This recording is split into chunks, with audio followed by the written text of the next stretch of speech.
The great chamber of the Galactic Prosperity Council buzzed with its usual mix of languages, mechanical clicks, and harmonic tones.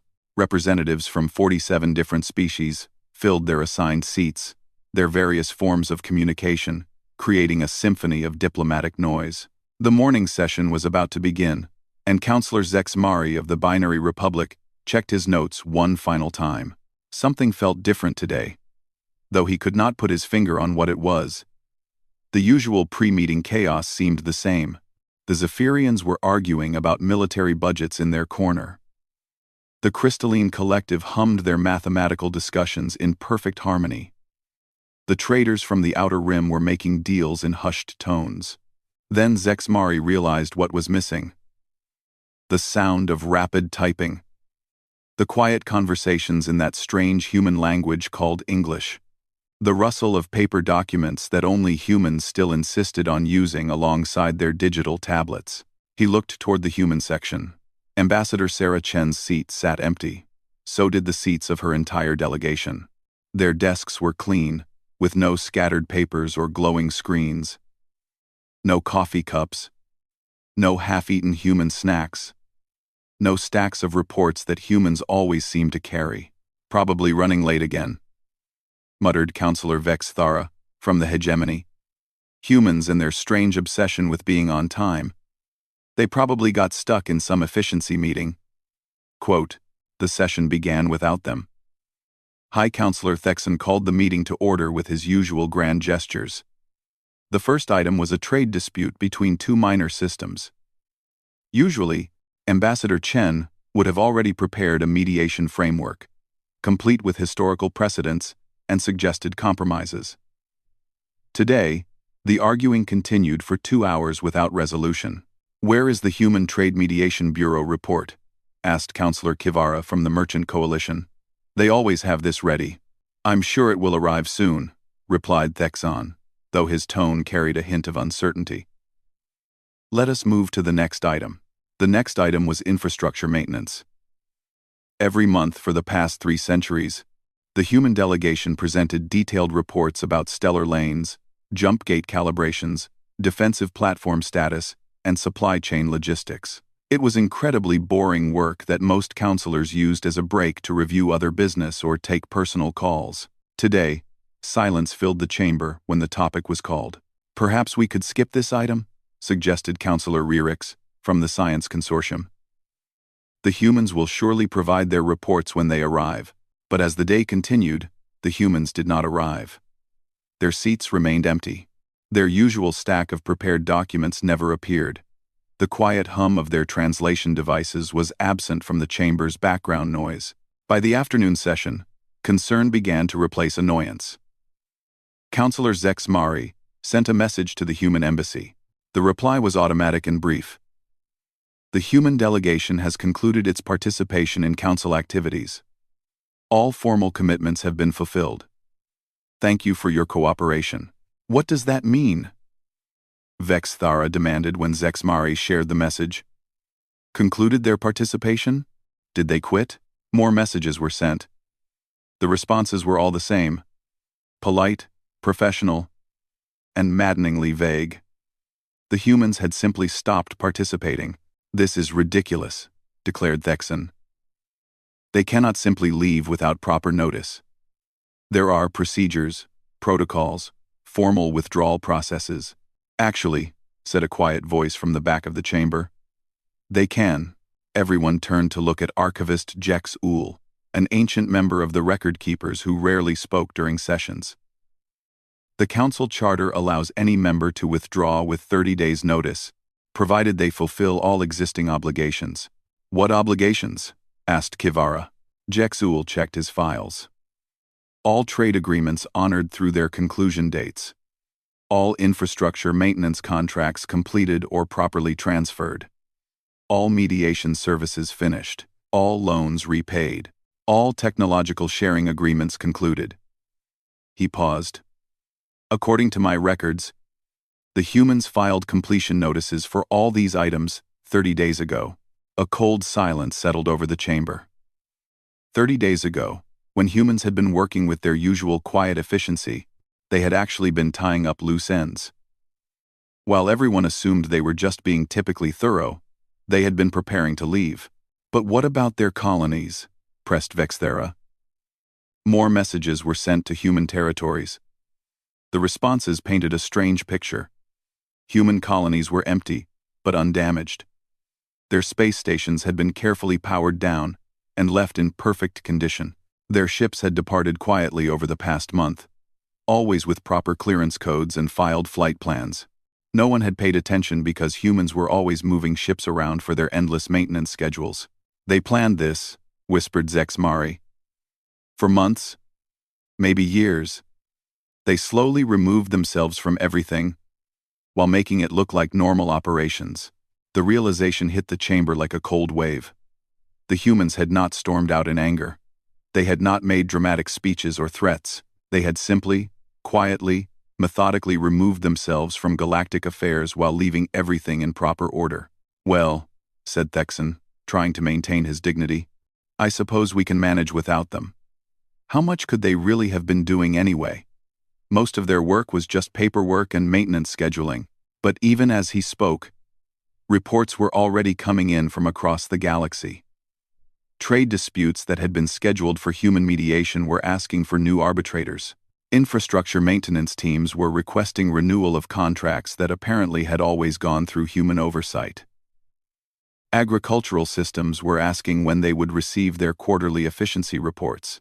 The humans had been busy, much busier than anyone had realized. As the council session ended, members departed with an unusual feeling of uncertainty. For centuries, the Great Chamber had been a place where grand decisions were made and important speeches were given. The humans had always been there, quietly taking notes, preparing reports, handling details that seemed too small for the great minds of the galaxy to worry about. Now their section sat empty, and somehow the entire chamber felt smaller, less important, as if something essential had been removed, leaving behind only the echo of what used to be. Outside the Great Chamber, across the galaxy, the real work of civilization continued. But for the first time in 300 years, it continued without human guidance, and no one yet understood what that truly meant. 3 months had passed since the humans quietly left the council. At first, life continued much the same across the galaxy.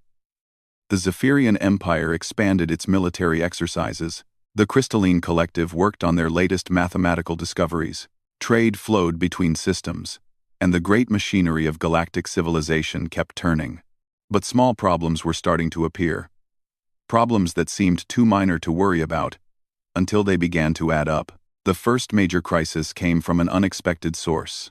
The Corvan Confederacy and the Helix Union had been arguing over shipping rights through the Neutral Corridor, a busy trade route between their territories.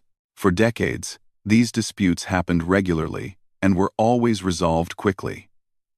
A human mediator would review the case, reference previous agreements, and propose a solution that both sides could accept.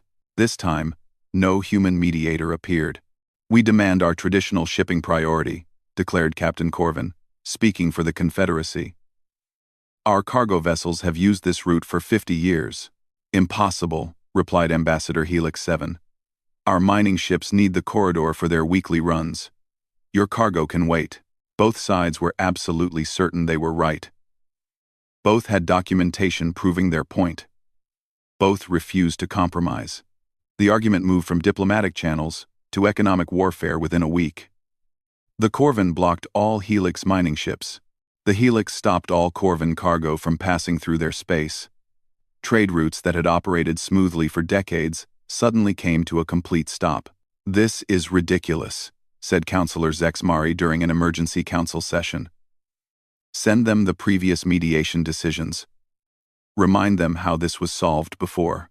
But when they looked for the previous mediation files, they found a problem. The decisions existed, but the reasoning behind them was missing. The humans had always explained their mediations with detailed reports about precedents, economic impacts, and long-term consequences. Without those explanations, the decisions looked random. Neither side could understand why they should accept them. Contact the Human Trade Mediation Bureau, suggested Councillor Kivara. It no longer exists, replied Jexul the archivist. It was dissolved when the humans left. The Corvin Helix dispute dragged on for 2 months. By the time both sides finally agreed to an awkward compromise, they had lost millions of credits in blocked trade. Worse, other species had watched the conflict and began to worry about their own shipping agreements. But the trade problems were only the beginning. Reports started coming in from the Maintenance Union, a loose group of species responsible for keeping the galaxy's infrastructure working. For centuries, they had received detailed schedules and guidance from human oversight teams. Now, they were working without instructions. Jump Gate Sigma 7 is running 3 seconds slow, reported Engineer Trix from the Union. We need authorization to adjust the temporal sync. Who authorizes that? Asked the station supervisor. The humans always did. They had some kind of protocol. Well, they're gone. Can't you just fix it yourself? Fix it how? The timing needs to match 17 other gates in the network. Change one wrong setting, and the whole chain could collapse.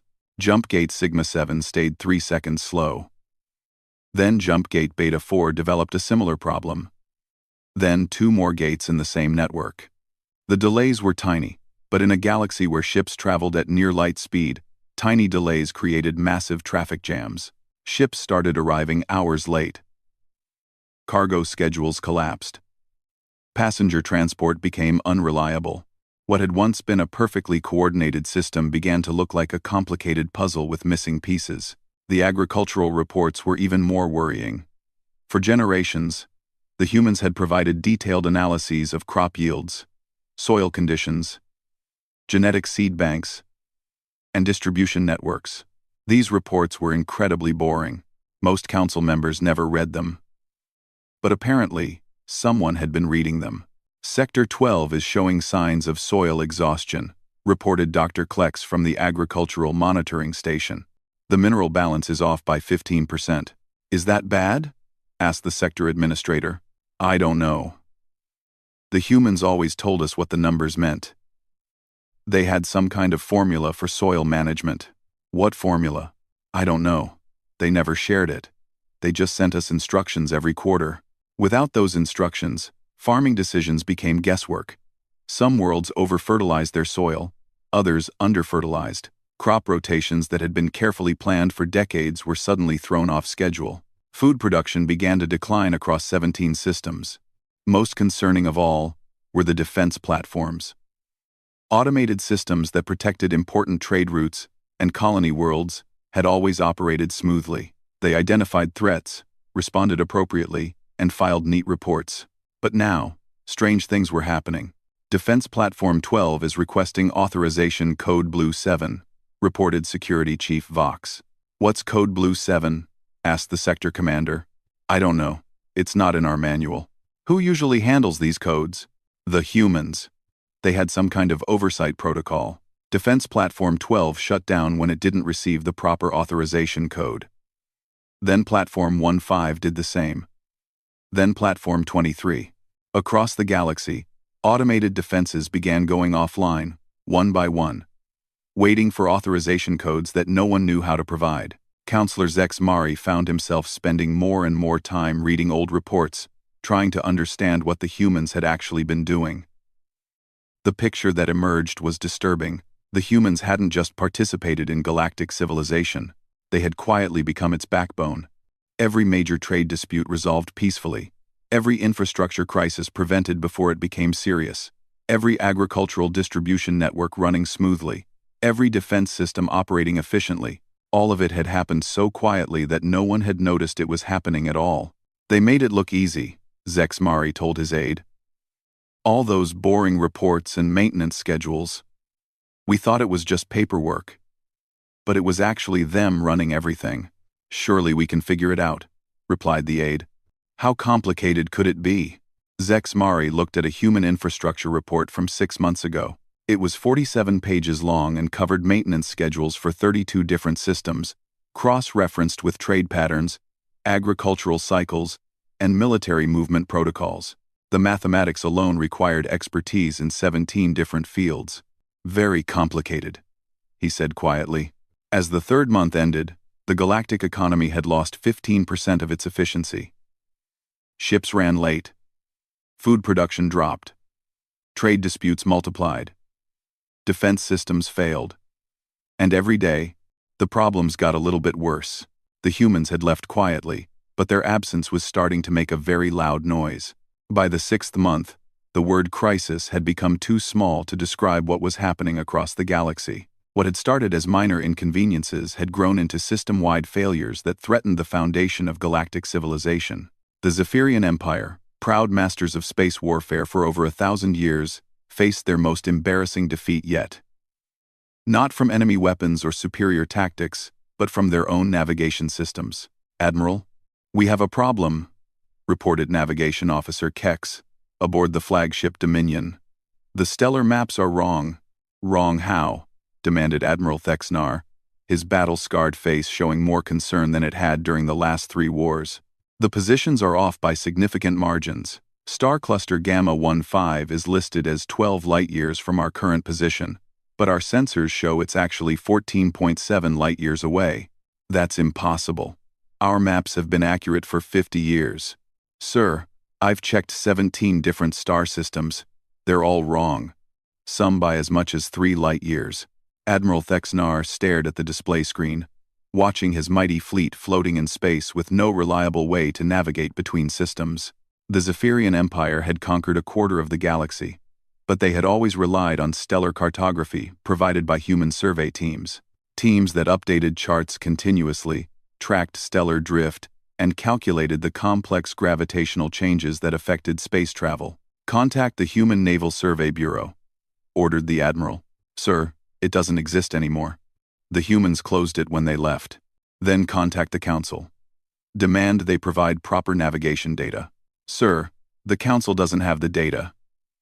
The humans never shared the complete charts. They just sent us updates." For the first time in his military career, Admiral Thexnar realized his enormous fleet was effectively lost in space.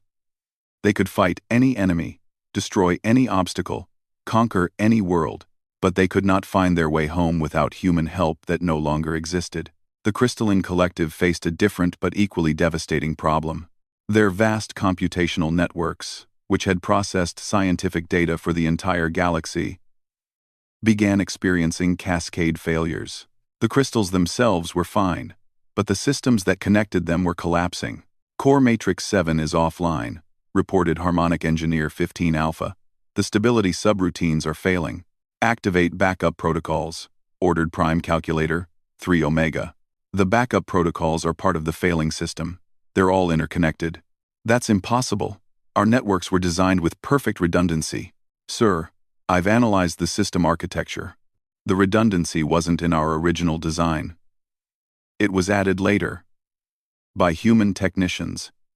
They installed millions of tiny stability programs throughout our network. Programs we never knew existed." Prime Calculator 3 Omega processed this information with growing alarm. The Crystalline Collective had always believed their computational power was their own achievement.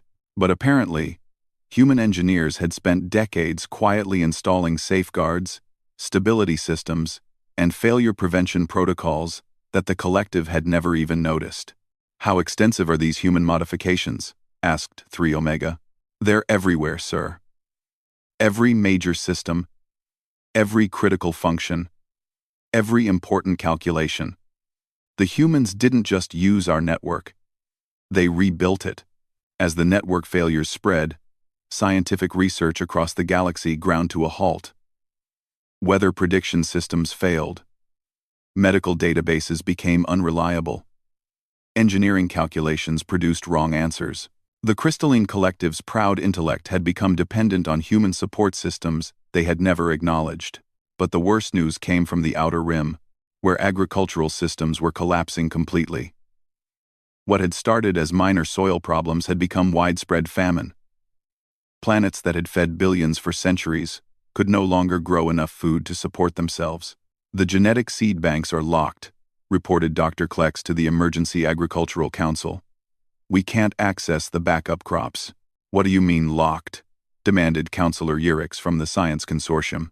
"The storage systems require authorization codes that only humans knew. Without those codes, we can't access any of the reserve seeds.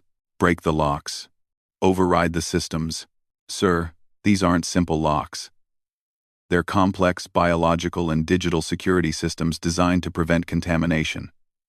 If we break them wrong, we could destroy the seeds themselves. The agricultural crisis revealed the true scope of human involvement in galactic food production. For centuries, humans had quietly managed crop rotations, soil treatments, genetic diversity, and distribution networks across thousands of worlds. They had prevented famines, optimized yields, and maintained the complex balance needed to feed 40 billion people. All while other species focused on what they considered more important matters. How did we never notice this? Asked Counselor Kivara during an emergency session. Food production is fundamental to civilization. How could we miss the fact that humans were controlling it? Because they made it look easy, replied Jexul the archivist. They handled everything so smoothly that we thought it happened automatically. The final shock came from Defense Command, where the most terrifying words in galactic history were spoken. The Void Plague has returned. Long-range sensors detected the familiar energy signature at the edge of hegemony space. The cosmic phenomenon that had randomly destroyed entire star systems, turning them into lifeless voids, had been absent for 50 years. Everyone assumed it had been a natural event that had simply ended. Deploy the containment protocols, ordered High Commander Zixtal. Sir, what containment protocols? The anti-plague measures. The systems we use to stop void outbreaks. Sir, we don't have any anti-plague systems. We never developed them. Then how were previous outbreaks stopped? The answer came from deep in the archives, buried in files that no one had read for decades. Automated human ships had been patrolling the galaxy for 50 years, detecting void plague seeds before they could develop and neutralizing them with sophisticated technology that other species didn't understand. The plague hadn't ended naturally. It had been prevented by human vigilance. How many human ships were doing this? Asked Commander Zixtal. According to the records, approximately 12,000 ships in constant patrol patterns. And they're all gone? Yes, sir. They left with the human evacuation. As reports flooded in from across the galaxy, the full picture emerged. The humans had not simply participated in galactic civilization. They had quietly become responsible for keeping it alive. Navigation, computation, food production, defense coordination, infrastructure maintenance, trade mediation, agricultural management, plague prevention, all of it had been dependent on human expertise that other species had never bothered to learn or appreciate. We need to contact them, declared High Counselor Thexan during the emergency session. Offer them anything they want. Triple their council representation. Give them complete control over whatever departments they choose. We cannot survive without them. Sir, reported Jexul, we've tried contacting them. Every human colony, every human ship, every human station we can find. And they all give the same response.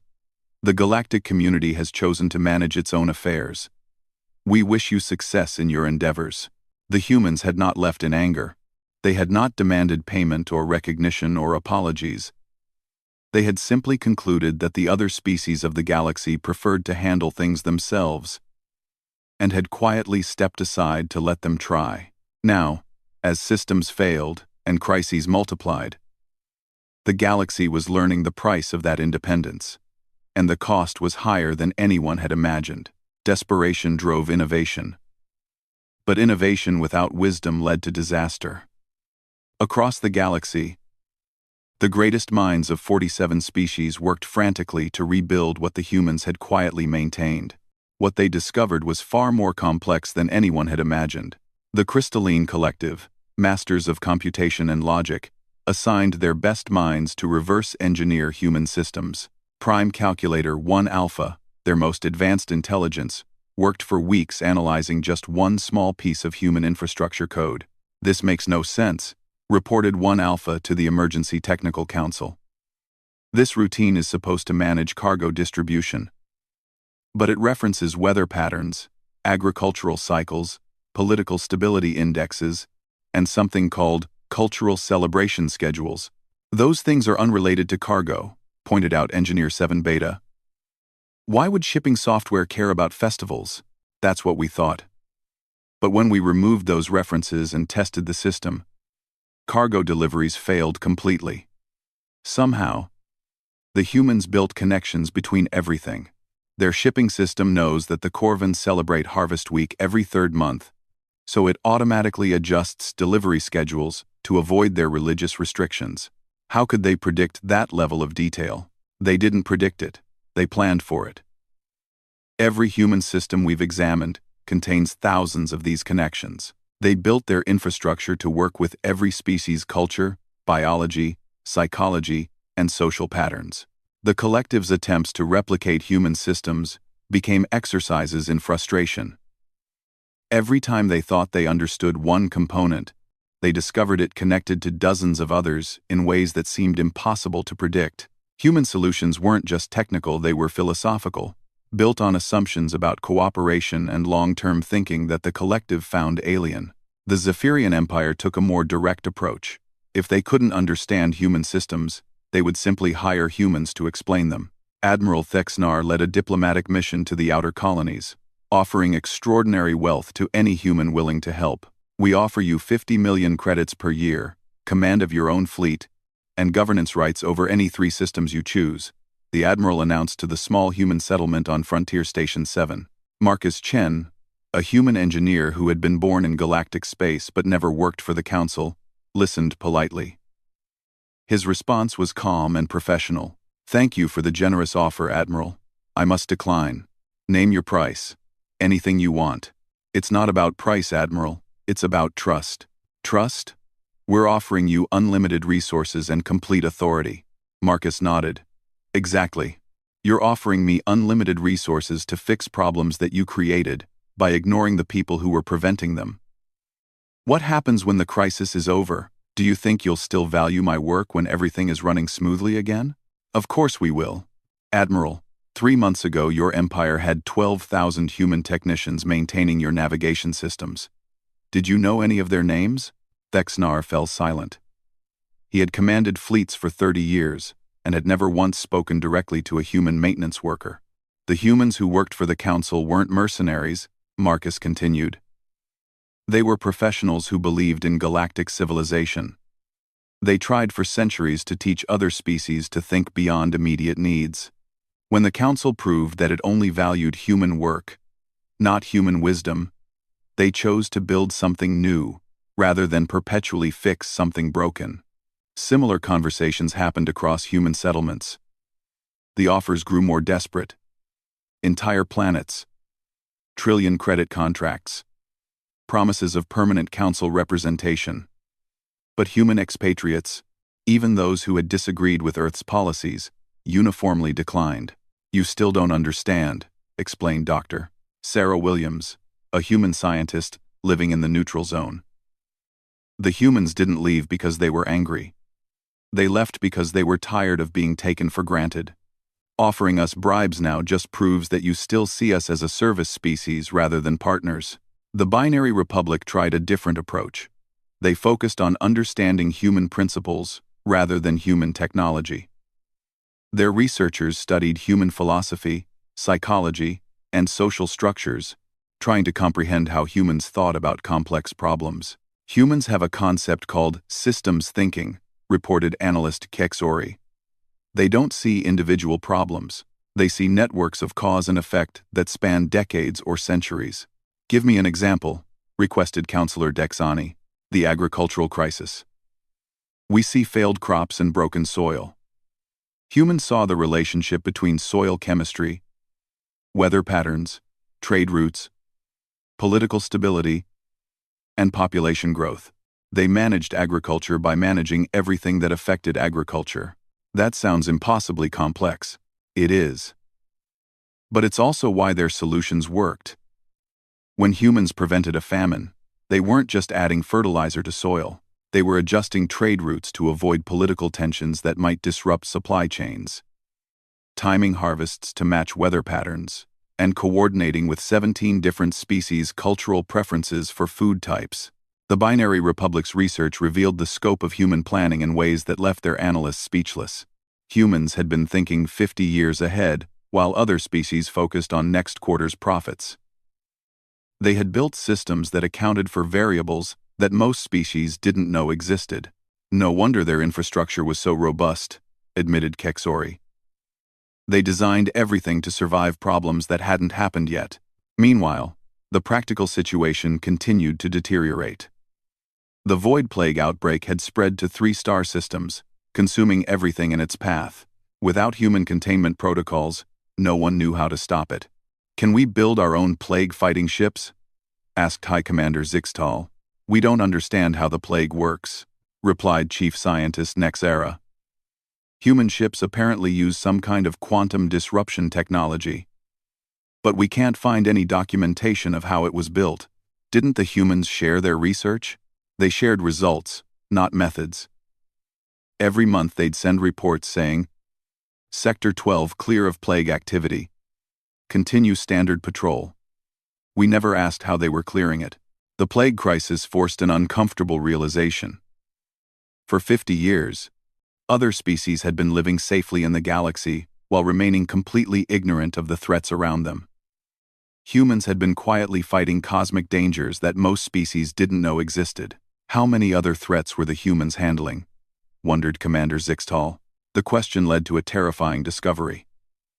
Deep space monitoring stations revealed energy signatures of dozen different cosmic phenomena that humans had been tracking and managing. Solar storm prediction systems, asteroid deflection networks, gravitational anomaly corrections, quantum field stabilization protocols. All of it had been operating invisibly, while other species focused on politics and trade. "We've been living in a bubble," realized Counselor Zexmari. "The humans created a safe, stable galaxy and maintained it so well that we forgot it wasn't natural." As the crisis entered its 2nd year, some species began to adapt.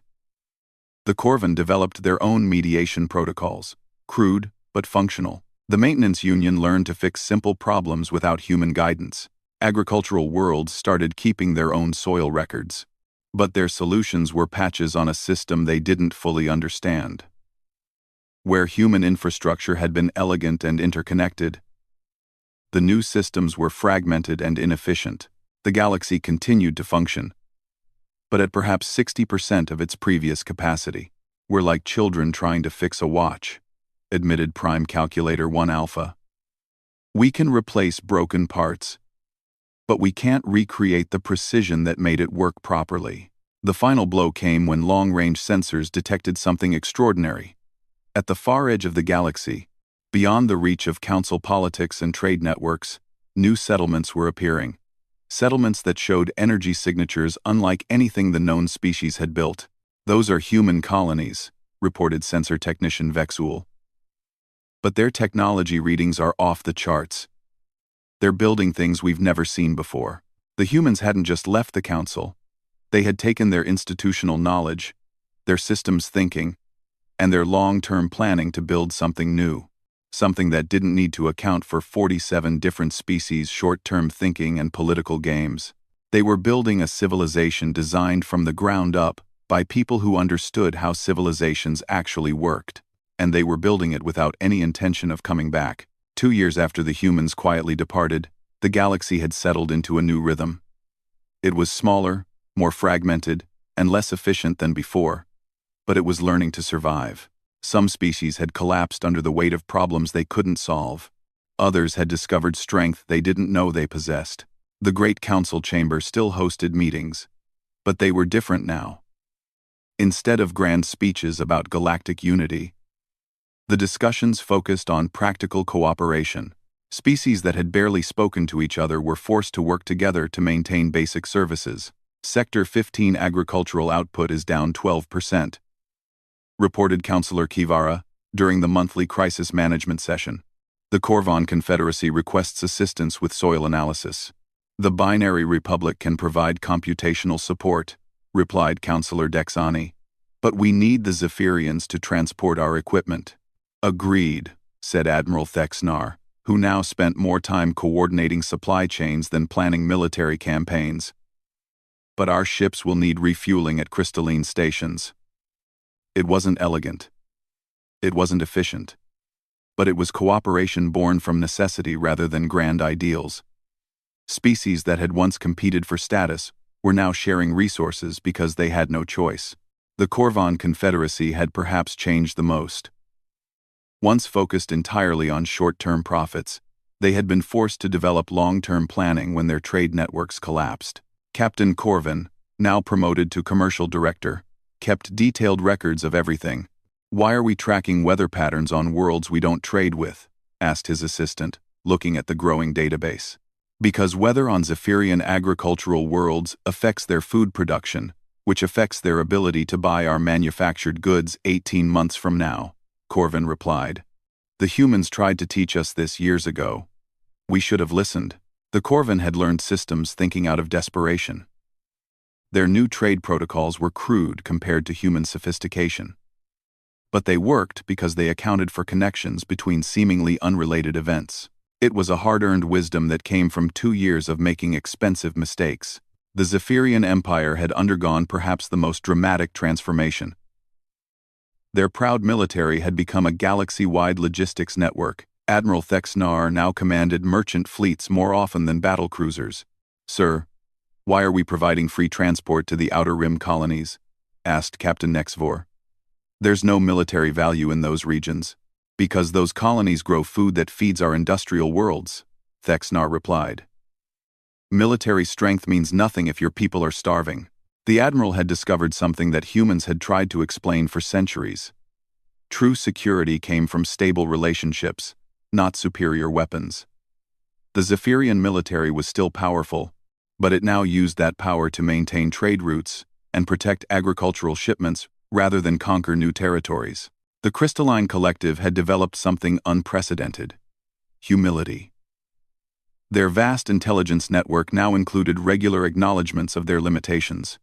Prime Calculator 1 Alpha had become an expert in saying, "I don't know." The soil chemistry calculations for Sector 8 are beyond our current capabilities. 1 Alpha reported to the Agricultural Council. "We recommend consulting with the Corvan Practical Agriculture Specialists and the Binary Republic's biological modeling teams." "You're admitting that other species know things you don't?" asked Engineer 12 Gamma with surprise.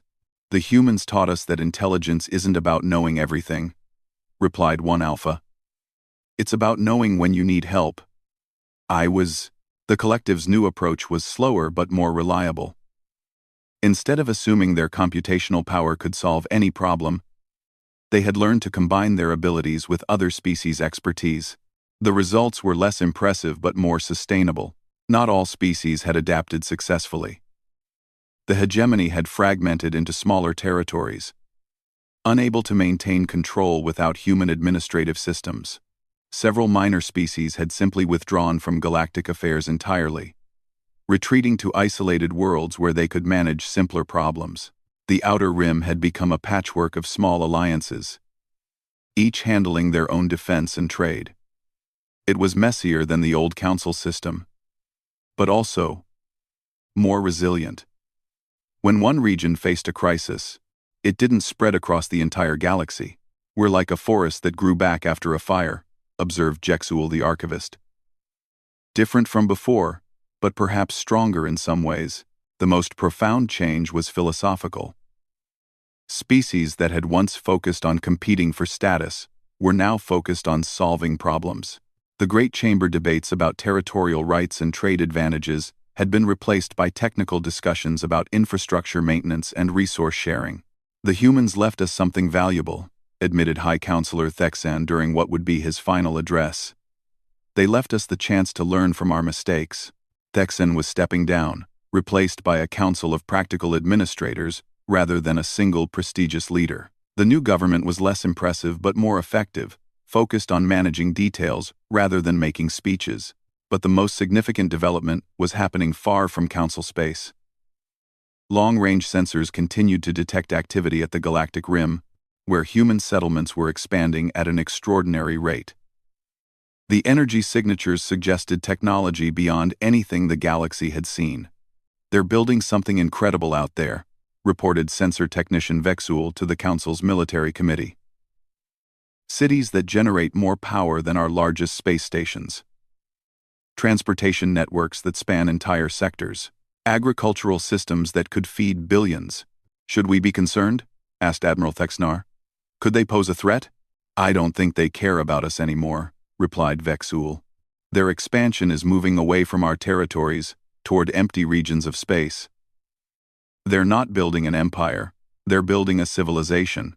The reports painted a picture of human society freed from the constraints of galactic politics. Without needing to accommodate 47 different species' conflicting interests, humans could implement their long-term planning without compromise. Their new settlements showed efficiency and integration that made the old council systems look primitive.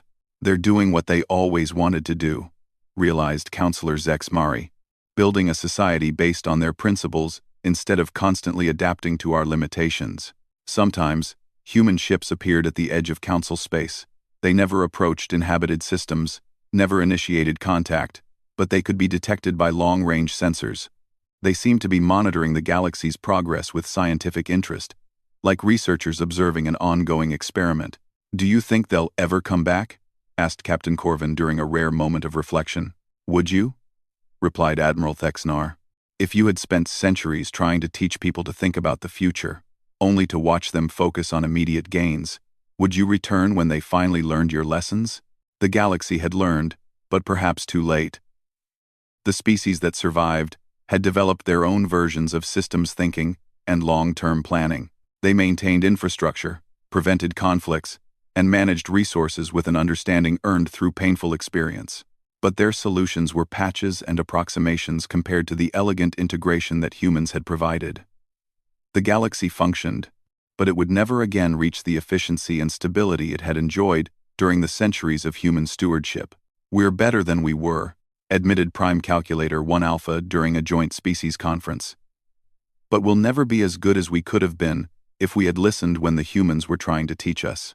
As years passed, the human settlements at the galactic rim continued to grow and advance. Occasionally, their signals could be detected, not communications, but evidence of achievements that suggested they had solved problems the council species didn't know existed.